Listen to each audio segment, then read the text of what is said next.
Bueno, continuando con nuestro libro de el cuento número 13 de Diana Sterfield, vamos a continuar con el capítulo número 23. No está.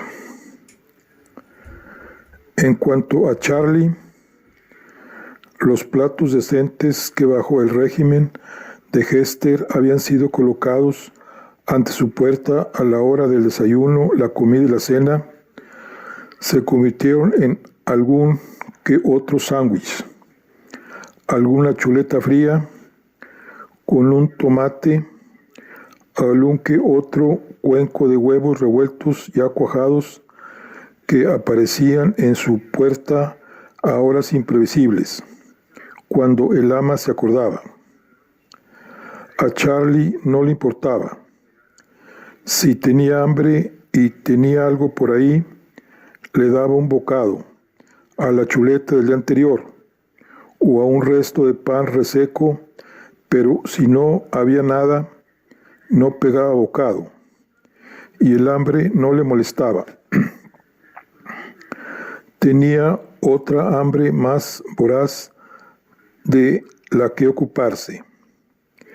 Era la esencia de su vida y algo que ni la llegada ni la marcha de Hester habían conseguido alterar. No obstante, sí hubo un cambio para Charlie, aunque nada tuvo que ver con Hester. De vez en cuando llegaba una carta a la casa, y de tanto en tanto alguien la abría.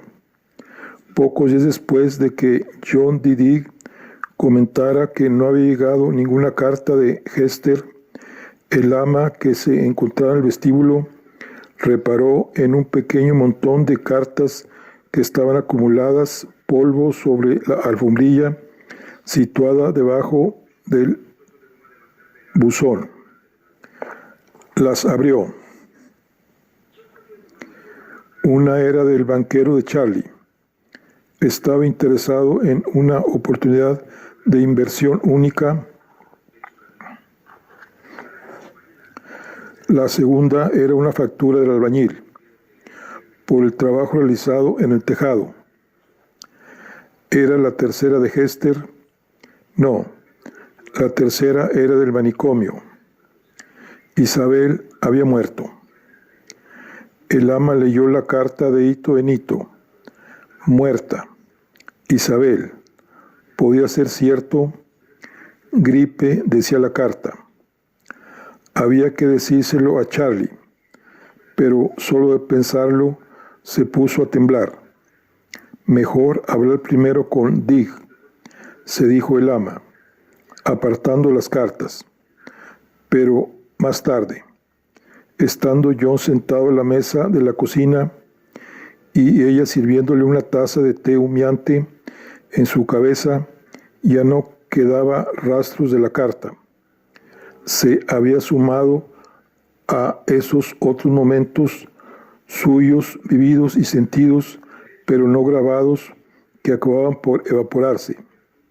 No obstante, unos días después, cuando pasó por el vestíbulo con una bandeja de tocino y tostadas chamuscadas, colocó mecánicamente las cartas en la bandeja, al lado de la comida, aunque había olvidado por completo qué contenían. Los días pasaron, sin que aparentemente ocurriera nada, exceptuando el hecho de que el polvo seguía aumentando de grosor. La mugre seguía acumulándose en los vidrios de las ventanas, y los naipes seguían alejándose un poco más de su estuche en el salón, de manera que cada vez era más fácil olvidarse de que había existido una Hester. Fue John Didig quien advirtió en el silencio de los días que algo había ocurrido.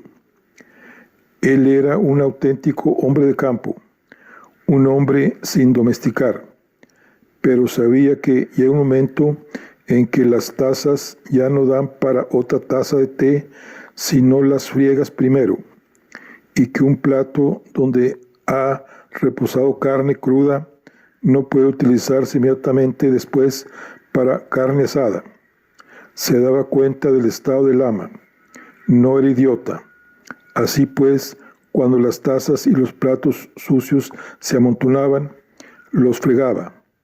Era curioso verlo ante el fregadero, con sus botas de agua y su gorra, tan torpe con el trapo y la loza, y sin embargo tan mañoso con sus tiestos de terracota y sus delicadas plantas. Un día reparó en que cada vez había menos tazas y menos platos. A ese ritmo no tendrían suficientes para todos. ¿Dónde estaba la vajilla que faltaba? Enseguida pensó que el ama, subiendo de vez en cuando platos de comida para el señorito Charlie, ¿alguna vez la había visto regresar a la cocina con un plato vacío? No. Subió.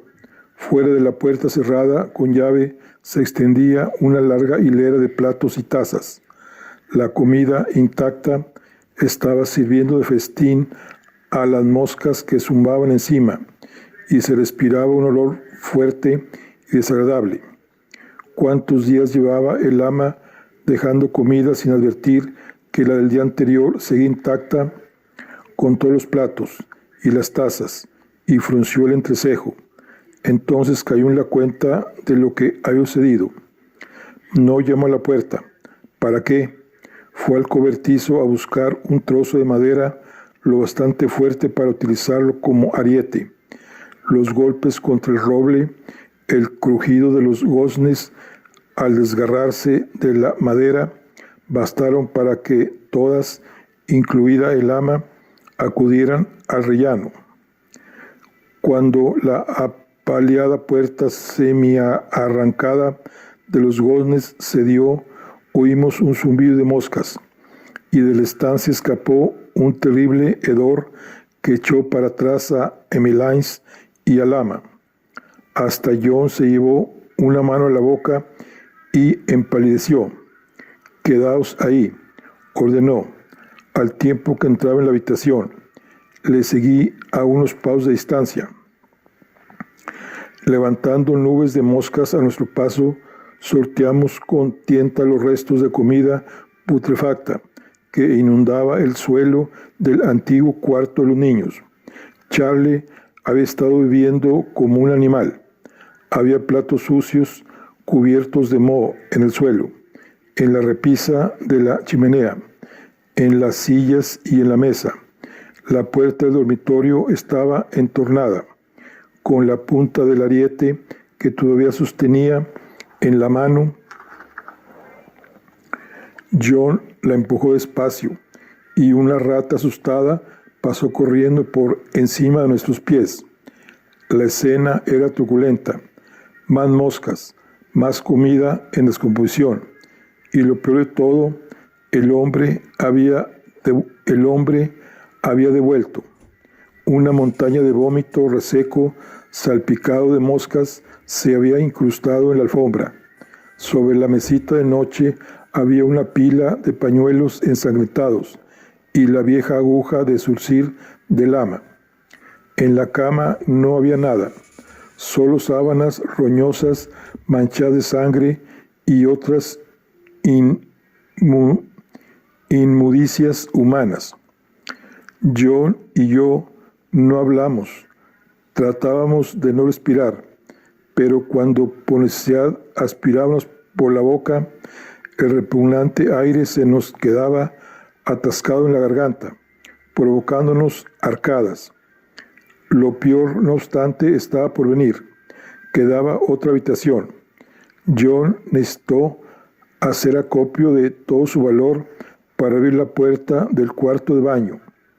Antes de que se diera del todo, ya pudimos detectar el horror que ocultaba. Mi piel pareció olerlo antes que mi nariz, y un sudor frío me recorrió el cuerpo. El estado del retrete era atroz. La tapa, aunque bajada, no conseguía retener del todo las heces que lo desbordaban. Pero eso no era nada, porque en la bañera John dio un brusco paso atrás y me habría pisado si en ese momento yo misma no hubiera retrocedido otros 2 pasos. Había una basofia oscura de emanaciones corporales cuya fetidez hizo que saliéramos disparados del cuarto de baño, sorteando moscas y excrementos de rata, echáramos a correr por el pasillo y bajáramos las escaleras como flechas hasta el jardín. Devolví. En comparación con lo que había visto, mi vómito amarillento se me antojó fresco, limpio y dulce en la hierba verde. Tranquila, dijo John, y me dio unas palmaditas en la espalda, con una mano todavía temblorosa. El ama, que nos había seguido con toda la rapidez que le permitían sus pies, caminó por el césped hasta nosotros con el semblante plegado de pregunta. ¿Qué podíamos decirle? Habíamos encontrado la sangre de Charlie. Habíamos encontrado la mierda de Charlie, la orina de Charlie y el vómito de Charlie. Pero ¿dónde estaba Charlie? No está, le dijimos, se ha ido. Regresé a mi habitación, pensando en el relato. Era curioso en más de un aspecto. Estaba naturalmente la desaparición de Charlie, que daba un interesante giro a los acontecimientos y me hizo pensar en los anuarios y en esa extraña abreviatura, DF. Pero había algo más. ¿Sabía ella que me había dado cuenta? Había intentado disimularlo, pero me había dado cuenta. Ese día, la señorita Winter había dicho yo. En mi habitación, sobre la bandeja y junto a los sándwiches de jamón, encontré un sobre marrón grande. El señor Lomax, el abogado, había contestado mi carta a vuelta de correo, acompañado su breve pero amable nota. Había copias del contrato de Hester, que hojeé por encima y dejé a un lado, de una carta de recomendación de una tal Lady Black de Nápoles, que hablaba de manera muy favorable de las habitudes de Hester. Y lo más interesante de todo, era una carta de aceptación de la oferta de empleo escrita por la propia Hester. Estimado doctor Maudsley, le agradezco la oferta de trabajo que tan amablemente me hace. Será un placer para mí incorporarme al puesto de Angel Fields el 19 de abril, como usted propone. He hecho indagaciones y al parecer los trenes solo llegan a Banbury. Tal vez pueda aconsejarme sobre la mejor forma de trasladarme a Angel Fields desde ahí. Llegaré a la estación de Banbury a las 10:30. Atentamente, Hester Barrow. Se advertía la firmeza de las robustas mayúsculas, la regularidad de la inclinación de las letras, la fluidez de los comedidos rizos de la G y de la Y. El tamaño de la carta era el justo, lo bastante leve para permitir ahorro de tinta y papel, y lo bastante extensa para ser clara. No había adornos, tampoco intrincados bucles ni florituras. La belleza de la caligrafía provenía de la sensación de orden, equilibrio y proporción que regía cada carácter. Era una letra pulcra y clara. Era Hester hecha palabra. En el ángulo superior derecho aparecía una dirección de Londres. Bien, pensé, ahora ya puedo encontrarte. Alcancé un folio y antes de ponerme a transcribir redacté una carta para el genealogista que papá me había recomendado. Era una carta más bien larga. Tenía que presentarme, pues seguro que el hombre ignoraba que el señor Lea tenía una hija.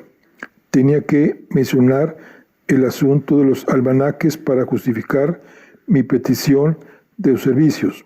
Tenía que enumerarle todo lo que sabía de Hester, Nápoles, Londres, Ángel Fields. El mensaje de mi carta, con todo, era simple.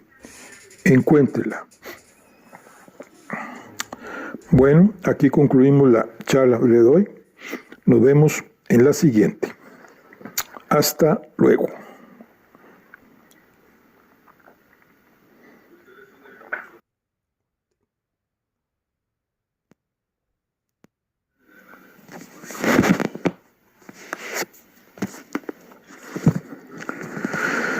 Bueno, continuando con nuestro libro del cuento número 13 de Diana Stephens, vamos a continuar con el capítulo 24 y se llama Después de Charlie. La señorita Winter no hizo comentario alguno sobre mis contactos con su abogado, aunque no me cabe duda de que estaba al corriente de todo, ya que los documentos que solicité no me habrían sido facilitados sin su consentimiento. Me pregunté si ella lo veía como una manera de hacer trampas, como ese adelantarse en la historia, que tanto desaprobaba. Pero el día que recibí las copias del señor Lomax y envié al genealogista mi carta pidiéndole ayuda, la señorita Winter no dijo una palabra al respecto. Simplemente retomó la historia donde la había dejado, como si esos intercambios de información por correo no se estuvieran produciendo.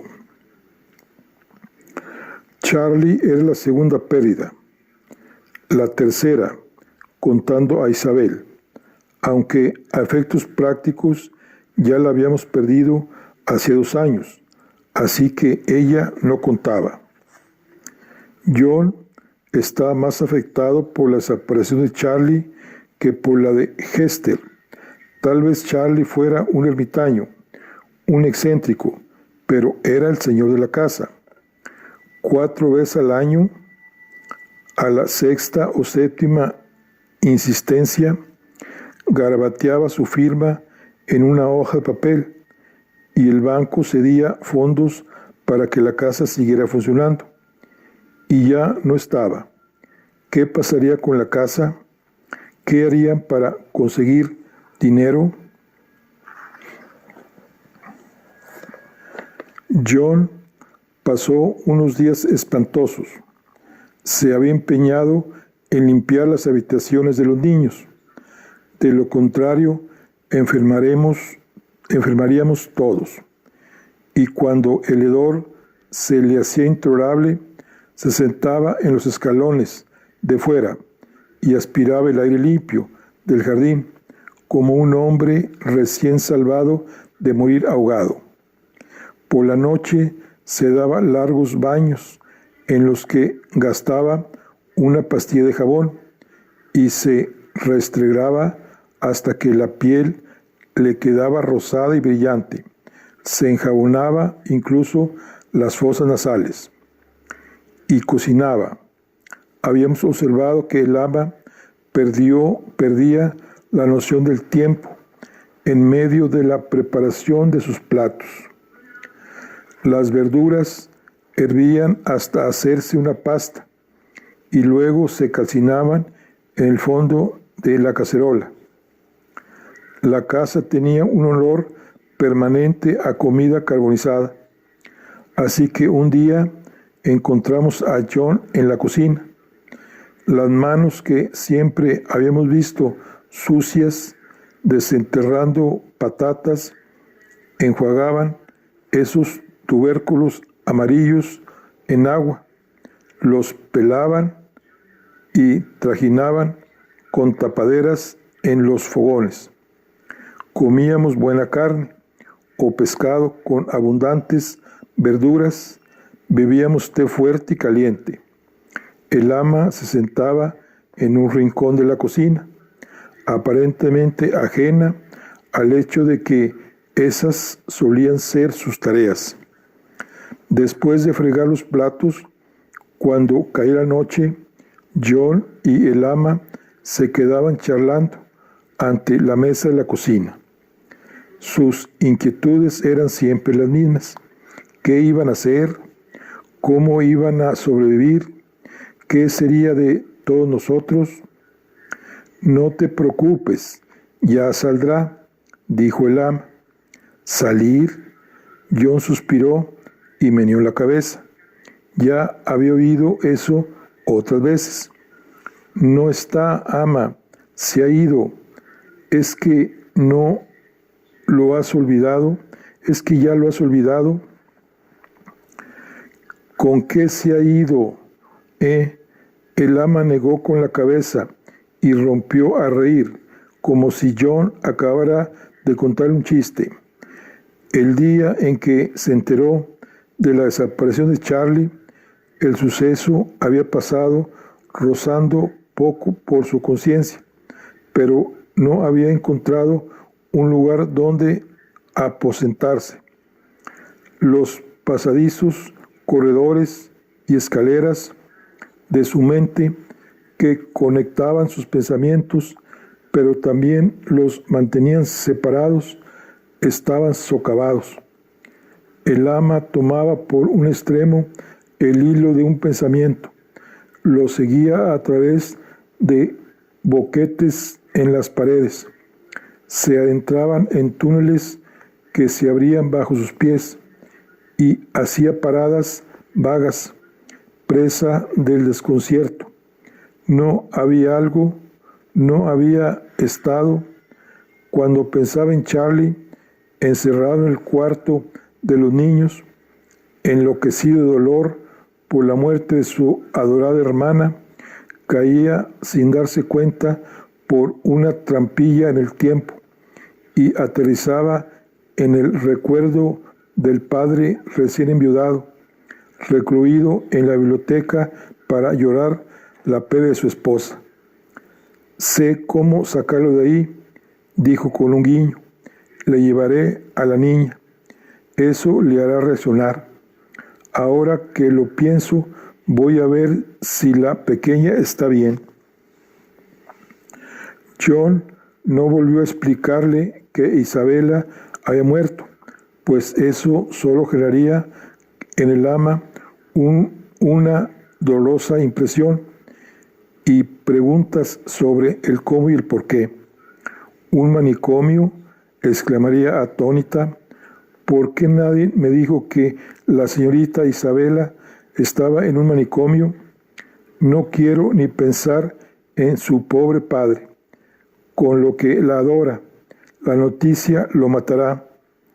Y durante horas el ama se perdería por los desvencijados pasadizos del pasado, apenándose por antiguas tragedias como si hubiesen ocurrido la víspera y olvidándose de los pesares de aquel día. John ya había pasado por eso media docena de veces y no se veía con ánimo de vivirlo otra vez. Lentamente el ama se levantó, arrastrando con dificultad un pie después de otro. Salió de la cocina para ir a ver a la niña que durante los años que su memoria ya no recordaba, había crecido, se había casado, había tenido gemelas y había fallecido. John no la detuvo. Olvidaría a dónde se dirigía antes de alcanzar la escalera, pero de espaldas a ella hundió la cabeza entre sus manos y suspiró.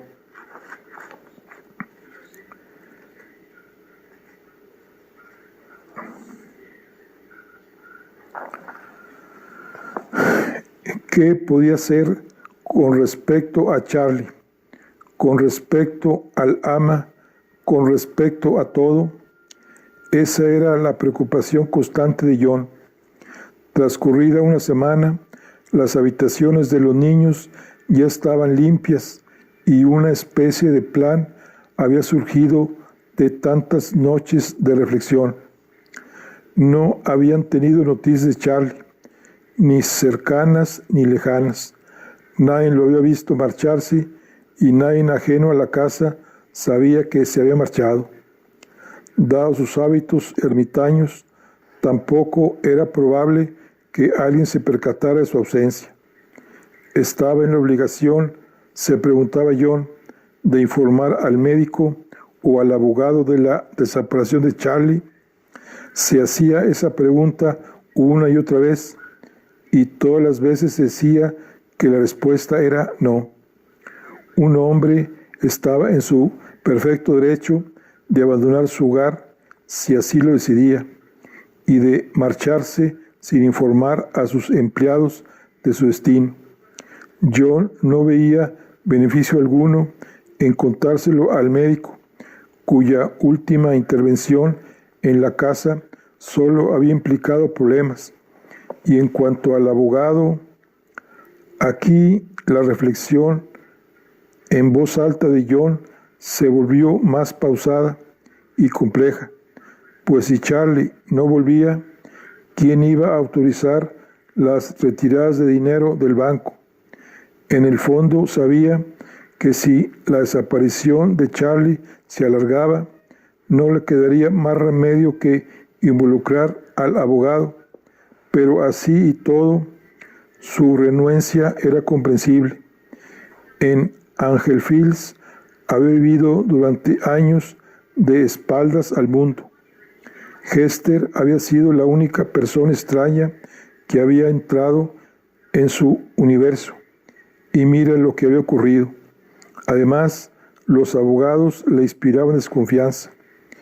John no tenía nada en contra del señor Lomax, que parecía un tipo decente y razonable, pero no se veía capaz de confiar los problemas de la casa a un profesional que obtenía sus ingresos metiendo la nariz en los asuntos privados de los demás. Además, si la ausencia de Charlie llegaba a ser del dominio público, como ya lo era su rareza, accedería el abogado a poner su firma en los documentos bancarios de Charlie para que John y el ama pudieran seguir pagando las cuentas de la comida. No, sabía lo suficiente de abogados para comprender que no sería tan sencillo. John arrugaba la frente al imaginarse al señor Lomax en la casa, abriendo puertas, hurgando en armarios, escuadriñando cada recodo y cada sombra cultivada con esmero en el universo de la casa. Angel Fields no terminaría nunca. Además, el abogado solo necesitaría aparecer una vez para advertir que el ama no estaba bien. Insistiría en hacer llamar al médico. Sucedería lo mismo que había pasado con Isabel y Adeline. Se la llevarían. Qué bien podía reportarle eso. No, acaban de deshacerse de un extraño. No era un buen momento para imitar a otro. Era mucho más seguro lidiar con los asuntos privados en privado. Y eso significaba, tal y como estaban las cosas, que debía lidiar con la situación él solo. No había prisa. La última retirada de fondos se había realizado hacía tan solo unas semanas, de modo que todavía tenían dinero.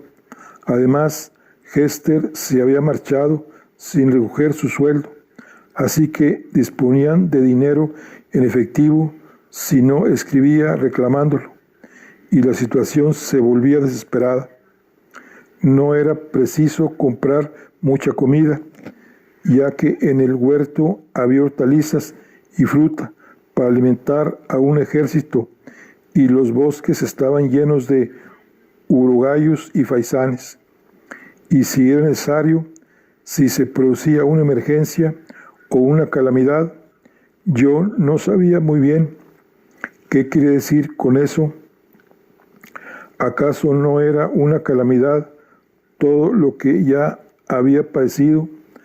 ¿Era posible que estuviera por venir algo peor? En cierto modo así lo creía.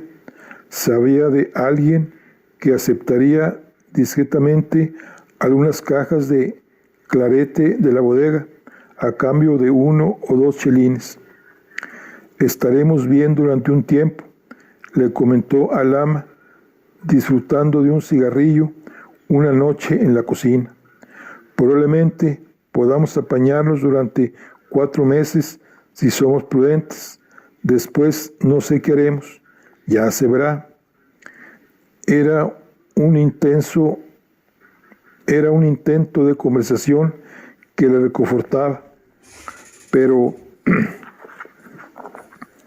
por más que había dejado de esperar respuestas coherentes del ama, la costumbre de hablarle estaba tan afianzada en él que no podía abandonarla sin más. Así que seguía sentándose al otro lado de la mesa de la cocina para compartir sus pensamientos, sus sueños y sus preocupaciones con ella. Y cuando ella contestaba una serie de palabras sin ton ni son, John daba vueltas a sus respuestas, tratando de encontrar la relación con sus preguntas. Pero el laberinto dentro de la cabeza del ama era demasiado complejo para que John pudiera navegar por él, y el hilo que la llevaba de una palabra a la siguiente se le había escurrido de los dedos en la oscuridad. John seguía cosechando alimentos en el huerto, cocinaba, cortaba la carne en el plato del ama y le metía trocitos diminutos en la boca, le vertía el té helado y le preparaba una taza fría. No era carpintero, pero clavaba tablas nuevas sobre las podridas, mantenía vacías las ollas de las estancias principales y subía al desván para examinar los agujeros del tejado sin dejar de rascarse la cabeza. Tenemos que arreglarlo, comentaba en un tono resuelto, pero no estaba lloviendo mucho y tampoco nevaba, así que ese trabajo podría esperar. Había tanto que hacer. Yo lavaba las sábanas y la ropa que se secaba, tiesas y pegajosas por los restos de jabón en escamas. Despejaba conejos, desplumaba faisanes y los asaba, fregaba los platos y limpiaba el fregadero. Sabía que había que hacer, se lo había visto hacer al ama cientos de veces. De vez en cuando pasaba media hora en el jardín de las figuras, pero no conseguía disfrutar del momento. El placer de estar ahí se veía ensombrecido por la intranquilidad de lo que pudiera estar sucediendo dentro de la casa en su ausencia. Además, para hacerlo bien necesitaba más tiempo del que podía dedicarle.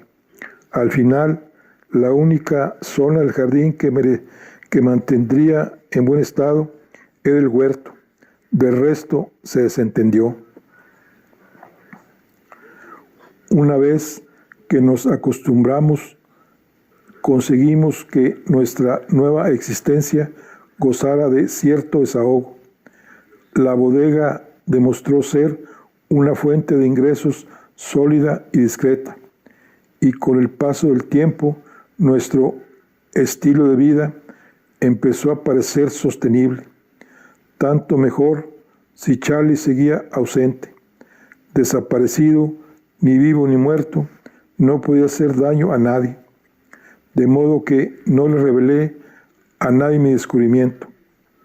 En el bosque había una cabaña, abandonada desde hacía muchísimo tiempo, tomada por los espinos y rodeada de ortigas. Era el lugar al que solían ir Charlie e Isabel. Cuando Isabela ingresó en el manicomio, Charlie siguió yendo a ese refugio. Yo lo sabía porque lo había visto ahí, lloriqueando, grabándose cartas de amor en los huesos con aquella vieja aguja. Sin duda, aquel era el lugar, así que cuando Charlie desapareció, yo había vuelto a la cabaña. Me escurrí entre las zarzas y la vegetación colgante que ocultaba la entrada a un ambiente de putrefacción, y ahí, en la penumbra, lo vi, desplomado, en un rincón, con la pistola a un lado y la mitad del rostro reventado. Reconocí la otra mitad, pese a los gusanos. No había duda de que era Charlie. Reculando, crucé la puerta, sin importarme las ortigas y los espinos.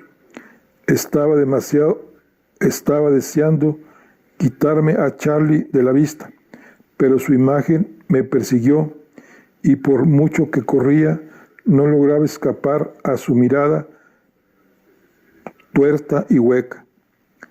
¿Dónde encontrar consuelo? Sabía que había una casa, una pequeña casa en el bosque. Había robado comida ahí 1 o 2 veces.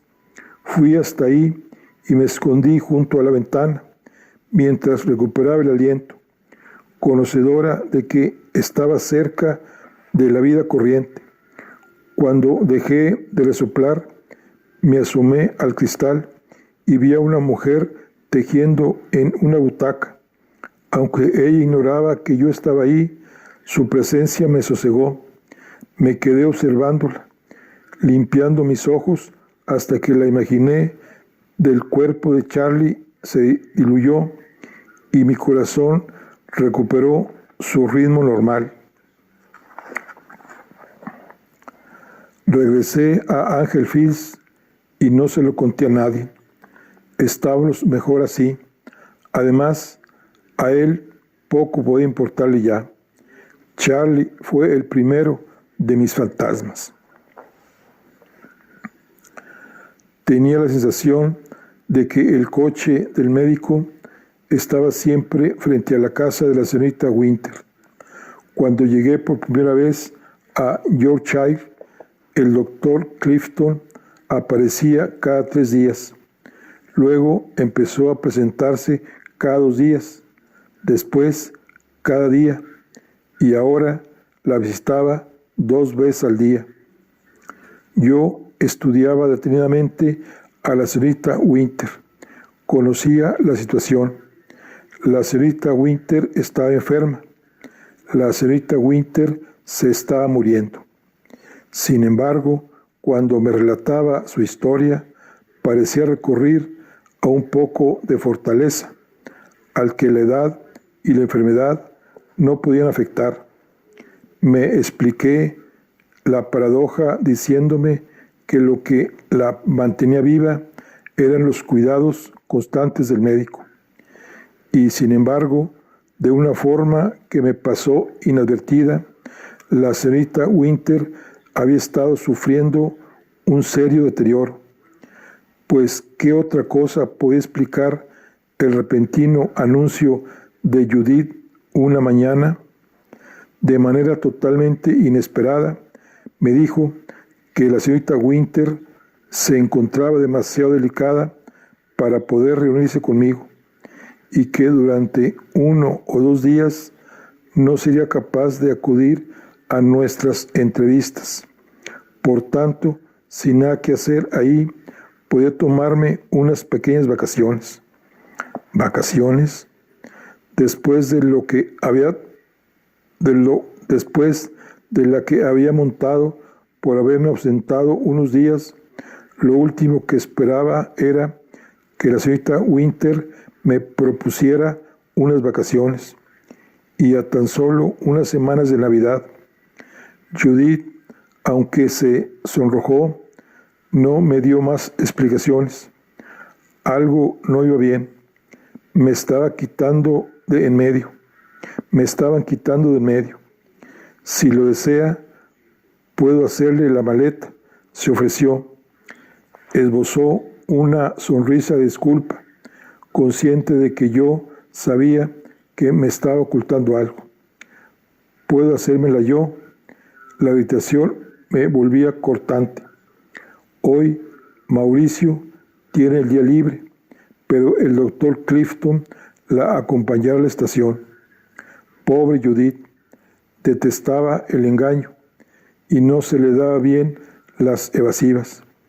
Y la señora Winter, me gustaría comentar algo con ella antes de irme. La señorita Winter, me temo que no quiere verme, no puede verla. El alivio se dibujó en su rostro y la sinceridad resonó en su voz cuando al fin pudo decir algo que era cierto. Créame, señorita Lea, sencillamente no puede. Fuera lo que fuese, aquello que Judith trataba de ocultarme, también lo sabía el doctor Clifton. ¿En qué barrio de Cambridge está la tienda de su padre? Quiso saber, y su padre toca historias de la medicina. Le contesté lacónicamente, más interesada en mis preguntas que en las suyas, y al cabo de un rato sus esfuerzos por entablar una conversación cesaron. Al entrar en Harrogate, el ambiente en el coche estaba impregnado del silencio opresivo de la señorita Winter. Bueno, pues aquí concluimos la charla del día anterior, la charla del día de hoy. Nos vemos en la siguiente. Hasta luego.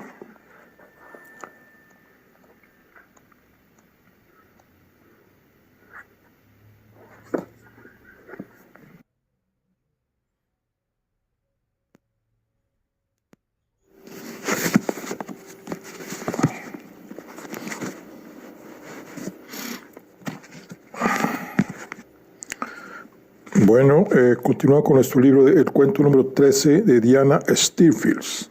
Continuamos. Vamos más o menos, yo creo, al capítulo 24. Otra vez Ángel Fields. El día anterior, en el tren, había imaginado actividad y ruido, instrucciones lanzadas a voz en grito y brazos enviando mensajes en un apremiante código de señales, grúas lentas y lastimosas, unas piedras chocando contra otras. En lugar de eso, cuando llegué a la verja de la casa del guardia y miré hacia el edificio en demolición, todo era calma y silencio. Había poco que ver. La neblina que flotaba en el aire volvía invisible todo aquello que se encontraba más allá de 1 metro. Hasta el sendero parecía borroso. Mis pies tan pronto aparecían como desaparecían. Levanté la cabeza y avancé a ciegas, siguiendo el sendero según lo recordaba de mi última visita y de las descripciones de la señorita Winter. Mi mapa mental se ajustó bien a la realidad. Llegué al jardín exactamente cuando lo esperaba. Las oscuras figuras de los tejos parecían un decorado nebuloso, aplanado en 2 dimensiones por la lisura del fondo.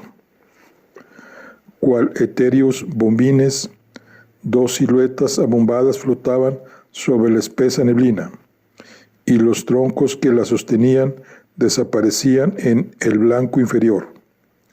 60 años los habían cubierto de maleza y los habían deformado, pero un día como aquel, Era fácil imaginar que era la neblina la que atenuaba la geometría de las formas, y que cuando se elevara aparecería el jardín de antaño, con toda su perfección matemática, ubicado en los terrenos no de un edificio en demolición o en ruinas, sino de una casa intacta. Medio siglo inconsistente como el agua suspendida en el aire. Estaba a punto de evaporarse con el primer rayo del sol invernal. Me acerqué la muñeca a los ojos y miré la hora. Había quedado con Aurelius, pero ¿cómo iba a encontrarlo bajo esa neblina? Podría vagar por ella eternamente y no verlo, aunque pasara a medio metro de mí. Grité, «Hola», y hasta mí llegó una voz masculina, «Hola». Era imposible terminar si Aurelius se encontraba cerca o lejos. «¿Dónde estáis?». Me lo imaginé escudriñando la neblina en busca de algún punto de referencia, cerca de un árbol. Sus palabras sonaron sordas. «Yo también», grité a mi vez. «No creo que tu árbol sea el mismo que el mío. Te oigo demasiado lejos, pero tú pareces estar muy cerca. En serio, ¿por qué no te quedas donde estás y sigues hablando hasta que dé contigo? Claro, qué gran idea. Pero tengo que pensar en a lo que decir, ¿no? Qué difícil es hablar por obligación, con lo difícil que parece siempre, con lo fácil que parece siempre. Últimamente estamos teniendo un tiempo horrible. Nunca había visto una nebulosidad como esta». Y Aurelius siguió pensando en voz alta mientras yo me entraba en una nube y seguía el hilo de su voz. Fue entonces cuando la vi, una sombra que pasó por mi lado, pálida en la luz acuosa. Creo que sabía que no era Aurelius. De repente reparé en los latidos de mi corazón y alargué una mano, en parte asustada, en parte esperanzada. La figura me esquivó y desapareció. «Aurelius». Mi voz me salió trémula incluso para mis oídos. «¿Sí? ¿Sigues ahí?». «Claro». Su voz llegaba de la dirección equivocada. ¿Qué había visto? A Aurelius, desde luego que no. Probablemente había sido un efecto de la niebla. Temiendo lo que todavía podría ver si aguardaba, me quedé muy quieta, escuadriñando el aire acuoso, deseando que la figura apareciera de nuevo. «Ajá, aquí estás», tronó una voz a mi espalda. «Aurelius». Cuando me di la vuelta, me agarró por los hombros con sus manos conmitones. «Válgame el cielo, Margaret, estás blanca como el papel. Cualquiera diría que has visto un fantasma». Nos adentramos en el jardín. Con el abrigo, Aurelius parecía más alto y ancho de lo que en realidad. A su lado, con mi gabardina color gris neblina, me sentía casi incorpórea. «¿Cómo va tu libro?». «Por ahora solo son notas, entrevistas con la señorita Winter e indagaciones». «Hoy toca indagar, ¿eh?». «Sí». «¿Qué necesitas saber?». «Solo quiero hacer algunas fotos, aunque me temo que el tiempo no está de mi parte. Dentro de una hora gozarás de una buena visibilidad. La neblina no durará mucho». Fuimos a parar a una especie de senda flanqueada por conos tan anchos que casi formaban un seto. «¿Por qué vienes a este lugar, Aurelius?». Caminamos pausadamente hasta el final del sendero y penetramos en un espacio donde parecía que solo hubiera niebla. Al llegar a un muro de tejos de una altura que duplicaba la de Aurelius, lo bordeamos. Divisé destellos en la hierba y las hojas. El sol había salido. La humedad del aire comenzó a evaporarse y el campo de visibilidad creció por minutos. Nuestro muro de tejos nos había llevado en círculo dentro de un espacio vacío. Habíamos regresado al sendero por el que habíamos entrado. Cuando mi pregunta se me antojó tan perdida en el tiempo que ni siquiera estaba segura de haberla formulado, Aurelio respondió: nací aquí. Me paré en seco. Aurelius siguió andando, ajeno al impacto que sus palabras habían tenido en mí. Corrí hasta darle alcance. Aurelius, le agarré de la manga del abrigo. ¿En serio? ¿De verdad naciste aquí? Sí. ¿Cuándo? Esbozó una sonrisa extraña, triste. El día de mi cumpleaños. Sin detenerme a reflexionar, insistí. Vale, pero ¿cuándo? Un día de enero, probablemente, o puede que de febrero, o hasta puede que de finales de diciembre. Hace unos 60 años. Me temo que no sé nada más. Fruncí el entrecejo. Recordé lo que me había contado sobre la señora Lowe y el hecho de que no tenía madre. Pero, ¿cuál ha de ser la situación de un niño adoptado para que sepa tan poco sobre sus circunstancias originales que incluso desconozca qué día nació? ¿Me estás diciendo, Aurelius, que eres un expósito? Sí, eso es justamente lo que soy, un expósito. Me quedé sin habla. Supongo que acabas acostumbrándote, dijo, y lamenté que él tuviera que consolarme a mí por su pérdida. ¿En serio?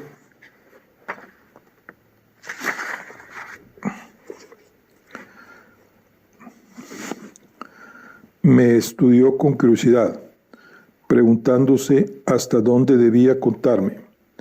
No, en realidad no, dijo, con los pasos lentos y pesados de los enfermos, reanudamos nuestro paseo. La neblina casi se había disipado. Las formas mágicas de las figuras del jardín habían perdido su encanto y volvían a mostrarse como los arbustos y setos desatendidos que eran. De modo que fue la señora Lowe quien empecé. Me encontró, sí. ¿Y tus padres? Ni idea. Pero, ¿sabes que naciste aquí, en esta casa? Aurelius hundió las manos en las profundidades de los bolsillos y tensó los hombros. No espero que nadie más lo entienda.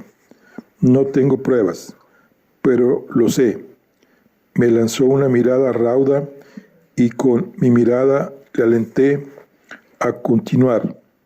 A veces podemos saber cosas de nosotros que sucedieron antes de lo que somos capaces de recordar.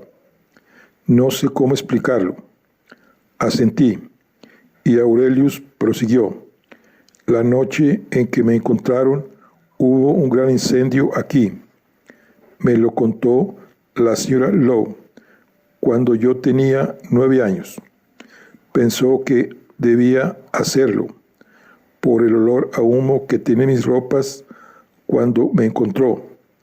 Más tarde vine para echar un vistazo y desde entonces he estado viniendo. Luego busqué la noticia del incendio en los archivos del periódico local. Sea como fuere, su voz poseía la levedad de alguien que está contando algo tremendamente importante. Una historia tan parecida que había que frivolizarla para disimular su trascendencia, por si el oyente no estaba dispuesto a escuchar. Sea como fuere, en cuanto llegué aquí, lo supe. Esta es mi casa, me dije. Procedo de este lugar. Estaba seguro. Lo sabía. Con sus últimas palabras, Aurelius había dejado que la levedad se esfumara. Había permitido que lo embargara el fervor. Se aclaró la garganta. Naturalmente, no espero que nadie me crea.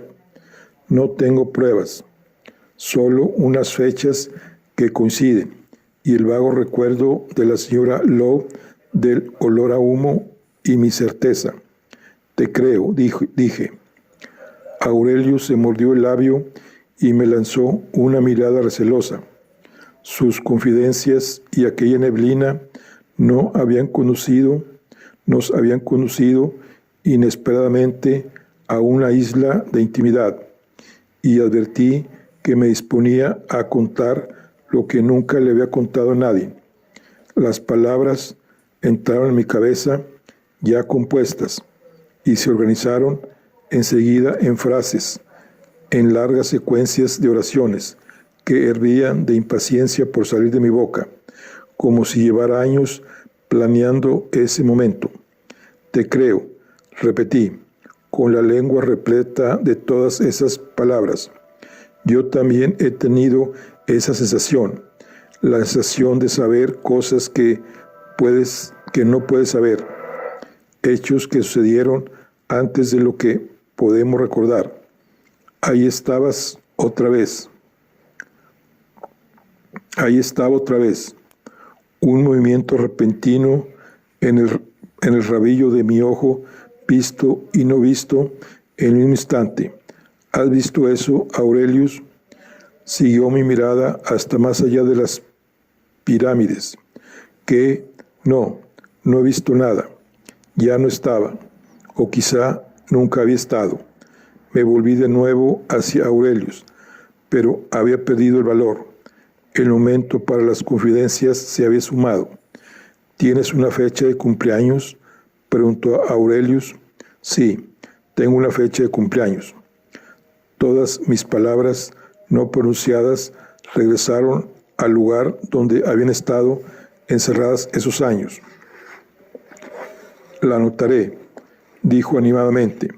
Así podré enviarte una tarjeta. Fingí una sonrisa. Ya falta muy poco. Aurelius abrió una libretita azul dividida en meses.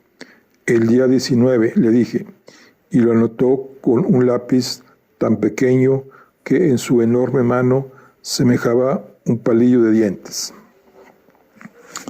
Bueno, aquí concluimos lo que es el capítulo de Otra vez Ángel Fields. Estamos con el libro de El cuento número 13 de Diana Stearfield. Nos vemos en la siguiente. Hasta luego.